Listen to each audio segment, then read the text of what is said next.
পৃথিবীর সবচেয়ে সুন্দর জিনিস যদি আমি বলি ফিজিক্স, আমার সাথে অনেকেই দ্বিমত পোষণ করবে। তবে যে জায়গায় কোনো দ্বিমত নাই সেটা হচ্ছে ফিজিক্সের সবচেয়ে মজার বিষয় হচ্ছে গতিবিদ্যা। তো ফিজিক্সের সবচেয়ে ইন্টারেস্টিং টপিক হচ্ছে গতিবিদ্যা।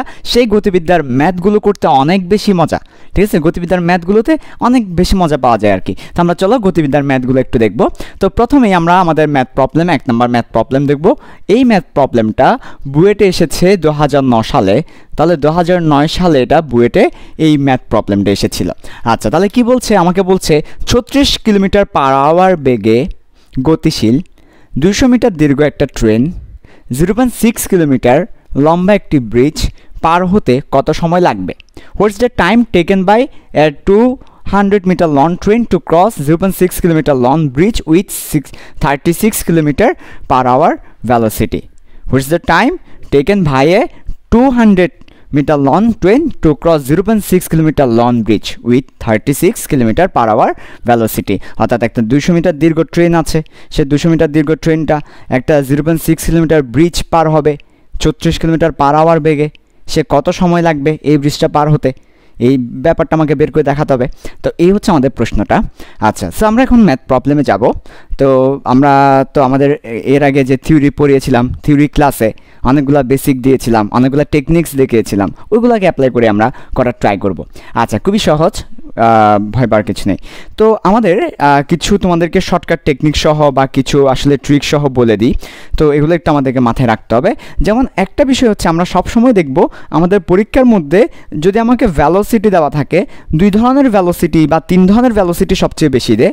আচ্ছা, তারপর আমি বললাম 4 ধরনের ভ্যালোসিটি সবচেয়ে বেশি দেয়। একটা হচ্ছে 18 কিলোমিটার পার আওয়ার, একটা হচ্ছে 36 কিলোমিটার পার আওয়ার, আরেকটা হচ্ছে 54 কিলোমিটার পার আওয়ার, আরেকটা হচ্ছে 72 কিলোমিটার পার আওয়ার। তো মোটামুটি এই 4টা ভ্যালোসিটি আমাদের পরীক্ষায় সবসময় মোটামুটি এই 4টা ভ্যালোসিটি আমাদের পরীক্ষায় বেশিরভাগ ক্ষেত্রে দেয়। আচ্ছা, তো এরা তো কিলোমিটার পার আওয়ার আছে, কিন্তু আমরা তো আমাদের ক্যালকুলেশনগুলো করি এসআই এককে, মিটার এবং সেকেন্ডে কাজটা করি। আমরা কিলোমিটারে এবং আওয়ারে কাজ করি না, মিটার এবং সেকেন্ডে কাজ করি। এবং আমাদের এখানে অন্যান্য যেসব আছে সবগুলো মিটারেই আছে। আচ্ছা, তাহলে আমরা এই কিলোমিটার পার আওয়ারকে সেকেন্ডে কনভার্ট করতে হয়, মিটার পার সেকেন্ডে কনভার্ট করতে হয়। তো কনভার্সনটা আমরা করি কীভাবে? কনভার্সনটা আমরা করি খুবই সহজভাবে। এই যে আমি কনভার্সনটা দেখাচ্ছি, মনে করো তোমার কাছে আছে 36 কিলোমিটার পার আওয়ার, এটাকে তুমি মিটার পার আওয়ারে নেওয়া, তাহলে উপরে আছে 36 কিলোমিটার আর নিচে আছে 1 আওয়ার, এটাকে আমরা বলি 36 কিলোমিটার পার আওয়ার। তাহলে 36 কিলোমিটারকে যদি মিটারে নিয়ে যাই তাহলে আমাকে 2টা শূন্য দিতে হবে। আচ্ছা, তাহলে আমরা 3600 মিটার লিখতে পারি। আর নিচে যখন আমি 1 আওয়ারকে নিয়ে যাব, তো 1 আওয়ার বলতে আসলে 3600 সেকেন্ডকেই বোঝায়, ঠিক আছে? আচ্ছা, আমার এখানে আরেকটা শূন্য দিতে হবে, 36,000 মিটার হবে, অর্থাৎ 1 কিলোমিটার মানে তো 1000, আর নিচে সেকেন্ড দিতে হবে। তাহলে দেখো উপরে 36,000 আর নিচে 3600, তাহলে যদি আমরা কেটে দিই তাহলে আমাদের 10 থাকবে, মিটার পার সেকেন্ড থাকবে। তো এইভাবে করে আমরা কনভার্টটা করে নিই, কিলোমিটারকে মিটারে, আওয়ারকে সেকেন্ডে কনভার্ট করি। তবে এই আমাদের যদি এই 4টা যেহেতু পরীক্ষায় সবসময় আসে, কাজে আমরা এভাবে কনভার্ট না করে চাইলে ডাইরেক্ট সরাসরি আমরা কনভার্ট করে ফেলতে পারি। আমাদেরকে কনভার্সনটা দেখানোর দরকার নাই, কনভার্সনের উপর কোনো নাম্বারও নাই, কনভার্সনটা দেখানোর দরকারও নাই। এমসিকিউতে আসলেও তো আমাদের টাইমটা সেভ হবে। তাহলে আমরা এই 4টা একটু মনে রাখবো, এই 4টা পরীক্ষায় প্রায় সময় আসে। তো আমরা অলরেডি দেখেছি যে আমাদের যদি 36 থাকে তাহলে হচ্ছে 10 মিটার পার সেকেন্ড। শুধু এই একটা মনে রাখতে পারলেই হবে, 36 এটা মনে রাখতে পারলেই হবে। 36 বলতে বোঝাচ্ছে 10 মিটার পার সেকেন্ড। তাহলে দেখো তো 18 তো 36-এর অর্ধেক নাকি অন্য কিছু? অবশ্যই 36-এর অর্ধেক। তাহলে অর্ধেক হলে তোমার এটাও অর্ধেক করে দাও, 5 মিটার পার সেকেন্ড। এর পরবর্তীতে দেখো যে তোমার 72, 36-এর ডাবল, 36-এর ডাবল হচ্ছে 72, 72 হচ্ছে 36-এর দ্বিগুণ, তাহলে দ্বিগুণ করে দাও, 20 মিটার পার সেকেন্ড। আচ্ছা, ঠিক আছে, ওকে। আবার 54 কখন পাবো আমরা? 36-এর সাথে 18 যোগ করলে 54 পাই, 36-এর সাথে 18 যোগ করলে 54 পাই, তার মানে 10-এর সাথে 5 যোগ করলে 54 পাবা, তার মানে 15 মিটার পার সেকেন্ড। তাহলে এই যে একটা মনে রাখতে পারলেই তার হাফ হলে হাফ করে দিব, ডাবল হলে ডাবল করে দিব, তারপর হচ্ছে এরপর 3/2 হলে 2/3 হলে ওইটা করে দিব।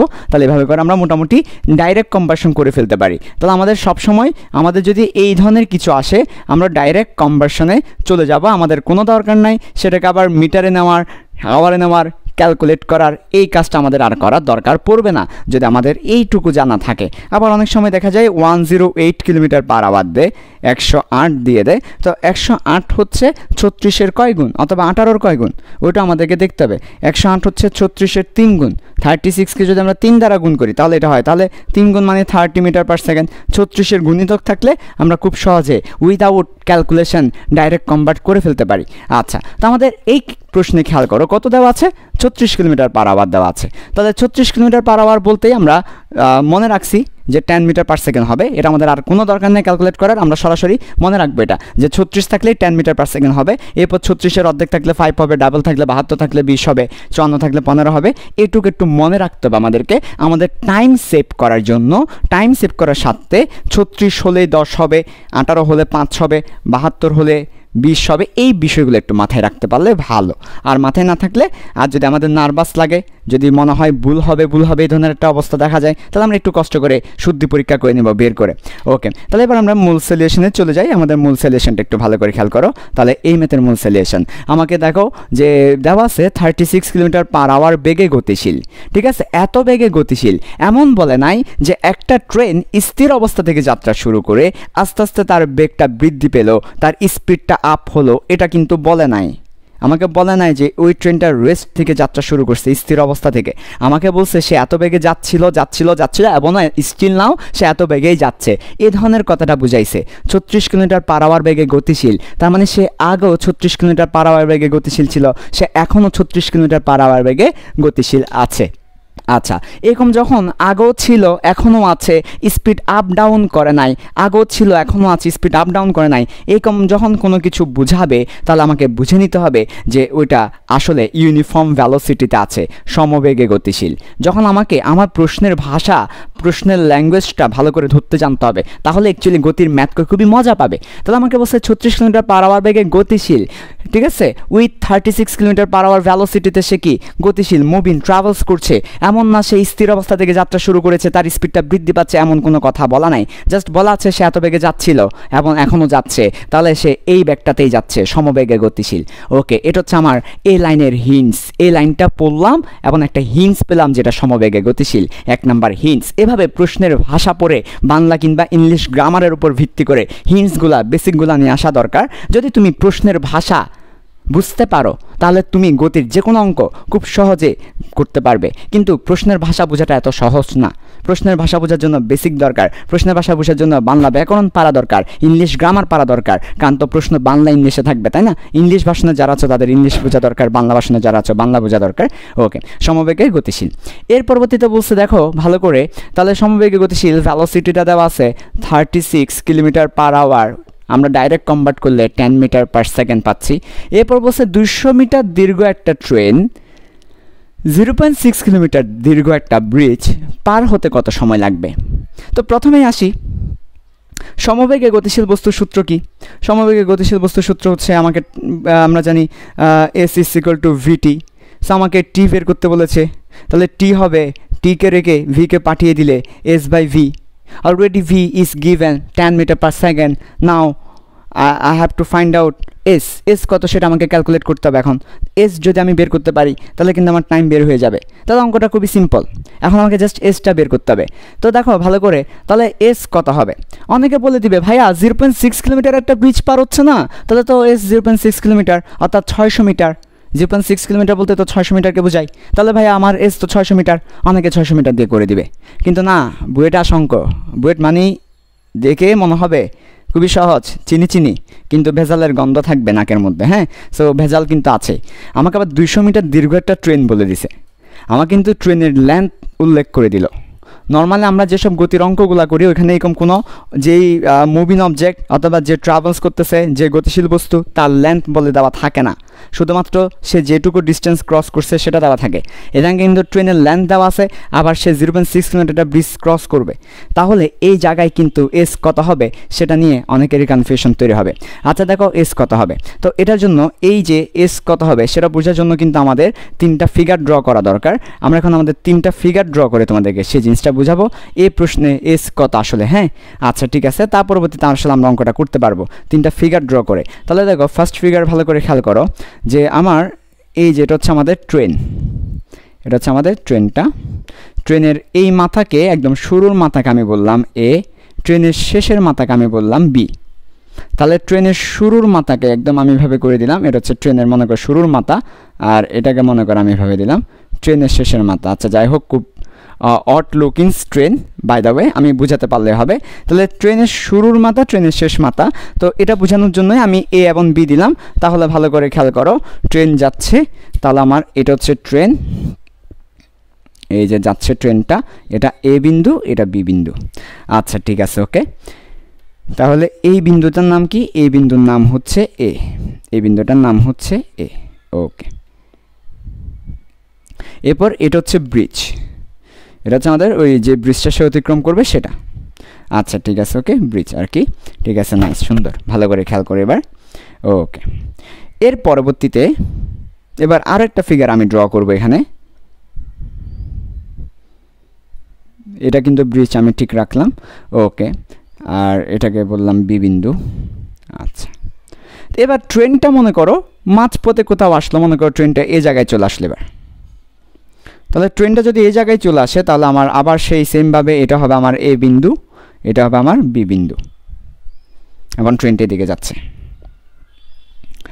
আবার কিছুক্ষণ পরে ট্রেনটা আরও সামনে চলে যাবে, তাহলে ট্রেনটা একদম এই জায়গায় চলে গেল, মনে করো ট্রেনটা এখন ট্রেনের নতুন অবস্থান হচ্ছে এই জায়গাটা, হ্যাঁ, এটা হচ্ছে এ বিন্দু আর এটা হচ্ছে বি বিন্দু। তাহলে ভালো করে খেয়াল করো, এই যে এ বি, এটা একটা ট্রেন সামনের দিকে যাচ্ছে যাচ্ছে যাচ্ছে, তাহলে কিছুক্ষণ পর এ বি তো আর এখানে থাকবে না, ট্রেন এখন সামনে চলে গেল, এই জায়গায় চলে আসলো ট্রেনটা, তাহলে এ বি, ট্রেনটা কিছুক্ষণ পর এই জায়গায় থাকবে না, ট্রেনটা আরও সামনে চলে গেল, তাহলে এই জায়গায় চলে আসলো এ বি। আচ্ছা, তাহলে ট্রেনটা এভাবে করে যাচ্ছে। তো আমাদের এটা ছিল কি, আমরা আমাদের দেখো আমাদেরকে বলছে কত সময় ব্রিজটা পার হবে। ট্রেনটা যখন জাস্ট ব্রিজে পা রাখা শুরু করলো, ব্রিজে যাওয়া শুরু করলো, এই যেটা হচ্ছে ব্রিজটা, আমি লিখে দিচ্ছি, এইটুকু হচ্ছে আমাদের সেই 600 মিটার লং ব্রিজটা, এই যে এটা হচ্ছে সেই ব্রিজ যেটা আমাদেরকে পার হতে হবে। আচ্ছা, তাহলে সে যখন ব্রিজে পার হওয়া শুরু করলো সে জায়গা থেকে আমরা আমাদের স্টপওয়াচকে চালু করলাম। কত সময় নিচ্ছে আমরা সেটা দেখবো, আমাদের স্টপওয়াচ চালু করলাম, টাইম কাউন্ট শুরু করলাম। তাহলে দেখো এই জায়গাটাতে ফার্স্ট যে ফিগারটা দেখতে পাচ্ছি, ফার্স্ট ফিগার আমাদের টি ইজ ইকুয়াল টু 0। ট্রেন যখন এই জায়গায় ছিল, আমাদের স্টপওয়াচ শুরু করলাম, তখন টাইম 0। এরপর ট্রেনটা আস্তে আস্তে যাচ্ছে, তাহলে টি ইজ ইকুয়াল টু কিছু একটা এনি, মাঝখানের কোনো একটা যে কোনো একটা মান, টি সময় যে কোনো একটা মান। আচ্ছা, এর পরবর্তীতে ট্রেনটা যাওয়ার পরে একেবারে লাস্ট চলে গেল। তাহলে দেখো তো কোনটাকে তুমি বলবে ট্রেন পার হয়েছে? ট্রেনের এ মাথা কি ওই জায়গায় পৌঁছালেই তুমি বলবে ট্রেন পার হয়েছে? না, ট্রেনটা তো ব্রিজের ভিতরে রয়ে গেছে। ট্রেনের মাথা হয়তো পার হয়েছে, লেজ তো পার হয় নাই। ট্রেন পুরোটা পার হওয়া বলতে কি বোঝাচ্ছে? একটা ব্রিজ পার হওয়া, একটা ব্রিজ ক্রস করা বলতে বোঝাচ্ছে ট্রেনের ফুল বডি ব্রিজ থেকে বের হয়ে যাবে। এমন না যে ট্রেনের মাথা বের হয়ে গেল ব্রিজ থেকে, কিন্তু তার যে লেজ, সেই লেজটা ব্রিজের মধ্যে রয়ে গেল, এমন কিন্তু না।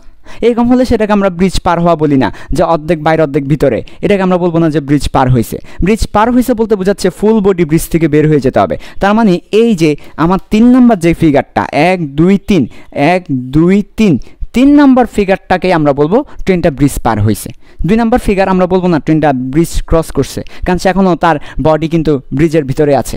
3 নম্বরে তার বডি ব্রিজের বাইরে, সো 3 নম্বর আমরা বলবো ট্রেনটা ব্রিজ পার হয়েছে। এই 3 নম্বরে ঠিক সে যখন এই পজিশনে থাকবে, অর্থাৎ তার যে লাস্ট মাথা, তার যে লেজ, ওই লেজটা যখন ব্রিজটা জাস্ট পাস করলো, জাস্ট পার হলো, ওই সময় আমরা আমাদের স্টপওয়াচটা স্টপ করব এবং ওই সময়ের টাইমটাই আমরা বের করব। ওটাই আমাদের টি, আমরা ওই টাইমটাই বের করতে চাচ্ছি, যে এখান থেকে শুরু করেছি টি ইজ ইকুয়াল টু 0, এরপর ট্রেনটা এ জায়গা থেকে পার হয়ে যখন এ জায়গায় চলে আসবে, অর্থাৎ ট্রেনের ফুল বডি যখন এই